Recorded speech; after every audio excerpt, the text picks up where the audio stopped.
Ya, baik, terima kasih. Selamat malam, Bang Garni. Malam. Terima kasih sudah mengundang saya untuk hadir di forum ini. Kalau saya lihat tadi keterangan dari Satgas maupun juga keterangan dari Prof. Widodo tadi, tampaknya lebih ke arah fungsi Pancasila sebagai way of life, pandangan hidup. Nah, padahal kalau kita lihat dari sisi nomenklatur saja ini kan Badan Pembinaan Ideologi Pancasila. Nah, seolah-olah dari sisi nomenklatur Pancasila itu akan direduksi hanya dari sisi ideologi. Sementara itu kalau kita melihat bidang-bidang kehidupan yang mesti diatur dalam Pancasila, kita bicara tentang fungsi Pancasila itu ada 4. Yang pertama adalah bidang kehidupan bermasyarakat. Nah, di situ fungsi Pancasila, kedudukan Pancasila adalah sebagai way of life, sebagai pandangan hidup. Ini terutama dalam kehidupan bermasyarakat. Kemudian yang kedua adalah bidang kehidupan berbangsa. Di sini baru kita ngomong Pancasila sebagai ideologi negara. Nah, yang sebagai alat pemersatu, integrasi dan seterusnya itu. Kemudian yang ketiga adalah bidang kehidupan bernegara. Nah, ini fungsi Pancasila sebagai dasar negara. Dan yang terakhir adalah dalam kehidupan mondial, dalam kehidupan internasional, kita menempatkan Pancasila itu sebagai the margin of appreciation. Nah, jadi kalau kita bicara tentang BPIP itu seolah-olah kita, kalau saya memahami dari sisi ilmu, itu mereduksi fungsi Pancasila hanya sekedar sebagai ideologi, padahal ada 3 fungsi lain yang tidak kalah pentingnya. Nah, sekarang persoalan BPIP itu penting apa tidak, nanti perlu kajian yang lebih khusus saya kira, tetapi perlu saya sampaikan selain ada reduksi makna tadi, kemudian juga saya mungkin perlu flashback ke belakang bagaimana pemerintahan Pak Jokowi ini dari tahun 2014 sampai tahun 2017 itu sudah membubarkan ada sekitar 23 lembaga. Nah, apakah dengan BPIP ini kemudian menjadi efektif, dan apakah ini juga tidak kita kembali kepada masa lalu, masa Orde Baru dulu itu ada BP7. Saya lihat dari apa yang tadi disampaikan itu, saya kira kok apalagi sampai ke pelosok-pelosok desa itu nanti saya perkirakan juga tidak ubahnya seperti BP7. Nah, oleh karena itu menurut saya tugas-tugas yang di BPIP itu bisa diintegrasikan dengan fungsi-fungsi kementerian yang lain. Misalnya kita yang paling pokok di sini ya soal pendidikan, berarti kan ada Kementerian Pendidikan dan Kebudayaan. Ini menyangkut pendidikan dasar sampai menengah. Kemudian di pendidikan tinggi kita juga punya Menteri Ristek dan Dikti. Belum lagi kementerian-kementerian lain. Kemudian melibatkan partai politik ini yang sampai sekarang itu menurut saya bagaimana keterlibatan partai politik itu untuk mendewasakan konstituennya, mendewasakan rakyatnya. Ini butuh sekali. Dan mereka itu sangat dekat dengan rakyat. Kenapa ini tidak dimanfaatkan dengan baik? Belum lagi persoalan di DPR. Saya kira juga DPR sendiri kan sebagai fungsi legislasi yang kita lihat sendiri di Undang-Undang nomor 12 tahun 2011, itu fungsi legislatifnya itu juga sangat kental dengan persoalan bagaimana membuat undang-undang itu sesuai atau selalu berpedoman Pancasila. Sebagai tentu saja kalau dalam hal ini berarti terutama fungsinya sebagai dasar negara.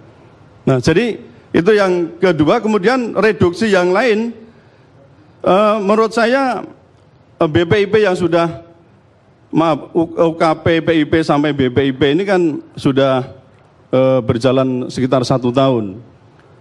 Saya kira kok kurang sensi ya terhadap sejarah, terutama, maaf ini masih debatable betul ya, bagaimana yang kita maksud dengan hari lahirnya Pancasila itu. Saya terus terang dari sisi keilmuan kurang setuju ya, kalau hari lahir Pancasila itu 1 Juni 1945. Kalau ini kan bisa dikatakan begini, kalau dulu saya pahami, Kalau dari sisi substansi, sebenarnya Pancasila itu lahir sejak bangsa Indonesia itu ada. Nah, dari sisi istilah, memang betul itu tahun 1 Juni 1945. Tapi dari sisi masuknya ke preambul Undang-Undang Dasar 1945 itu kan 18 Agustus. Nah, sementara yang mau kita pahami itu misalnya 1 Juni 45, orang otomatis kan cenderung untuk membayangkan, oh berarti Pancasila 1 Juni 45 sebagaimana yang dirumuskan oleh Insinyur Soekarno. Sementara tanggal 29 Mei itu ada Supomo, tanggal 31 Mei itu ada Muhammad Jamin. Nah, 22 tadi sudah disinggung, 22 Juni ada Piagam Jakarta. Ini jauh kalau kita lihat lebih lengkap dibandingkan dengan atau lebih mirip dengan yang sekarang tanggal 18 Agustus 1945. Ini terlepas dari debatable, tapi kalau saya meyakini mestinya ini digali betul. Jangan nanti misalnya setelah Pak Jokowi lengser, kemudian diganti dengan pemerintahan yang baru, muncul perpres yang baru, diubah lagi hari lahir Pancasila jadi 18 Agustus. Kan ini aneh nanti. Nah, berarti ini butuh kajian yang saya kira cukup mendalam. Jadi tidak bisa karena misalnya lebih cenderung pada kekuasaan, kemudian menetapkan hari lahir Pancasila itu. Kemudian yang berikutnya adalah, maaf ini saya sedikit mengkritisi persoalan, ini juga masyarakat juga saya saring begitu, Pancasila itu kan sangat erat ya, kaitannya dengan terutama kita puncaknya adalah pada ketuhanan yang Maha Esa. Nah, di antara anggota ya BPIP itu kan dulu pernah menyampaikan bahwa ya dalam tanda kutip itu meragukan tentang akhirat, dikatakan itu sebagai ya ramalan masa depan dan seterusnya. Yang mengatakan itu pun belum tentu itu melihat sendiri akhirat itu. Nah, ini kan persoalan yang menurut saya, apakah yang demikian itu kemudian kita kehendaki ke depan? Maaf, ini kan banyak yang bicara juga seperti itu, sehingga menurut saya memang supaya BPIP itu misalnya tetap ada, itu menjadi betul-betul itu teladan bagi kita ya, meneladani termasuk bagaimana mengejawantahkan nilai-nilai Pancasila itu harus menjadi, artinya udah selesai sebenarnya, orang-orang yang di sini harusnya sudah selesai. Memang betul-betul begawan-begawan yang memang sudah tidak mau terjun ke politik kalau bisa. Jadi sudah selesai. Orang mengatakan beyond, melampauinya. Udah diboksa lah. Ya. Jadi maaf saya, itu kalau dari kajian, kalau mau memang betul-betul ya kita tempatkan itu adalah ya bisa dikatakan dewa-dewa dalam tanda kutip gitu ya. Jadi Bang Karni saya kira perlu kajian yang lebih jauh. Tapi prinsipnya begini Bang Karni, kalau memang dikatakan Pancasila itu sudah finish, sudah finite dan final, dan menurut saya BPIP tidak diperlukan lagi. Tapi ketika kita masih ada kemungkinan, maksud saya itu menggali lebih dalam, oke ini nilai dasarnya memang itu, tapi menggali lebih dalam pemaknaan yang lebih dalam itu, maka dibutuhkan apakah itu organisasi yang khusus atau tadi saya katakan diintegrasikan dengan kementerian-kementerian yang memang sudah ada.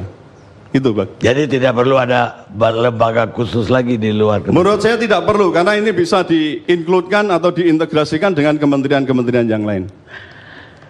Profesor sendiri, saya dengar 24 tahun ini mengajar Pancasila.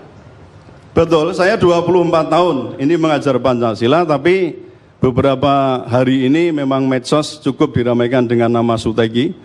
Jadi kalau diketik Suteki ini akan muncul orangnya radikal, radikalisme, kemudian anti NKRI, anti Pancasila. Itu menurut saya nggak benar. Kenapa dituduh begitu, Prof? Ya, mereka menuduh karena berawal dari saya memberikan keterangan menjadi ahli menjadi ahli. Saksi ahli. Ahli, kalau saksi ahli nggak boleh. Oh gitu. Jadi namanya ahli. Ahli di sidang judicial review ormas di Mahkamah Konstitusi itu di bulan Oktober tahun 2017. Antara lain ya beberapa LSM, juga beberapa pihak yang menjadi pemohon, ada 8 pihak itu. Nah, saya diminta menjadi ahli. Sementara saya ini kan ASN, aparatur sipil negara. Itu yang pertama.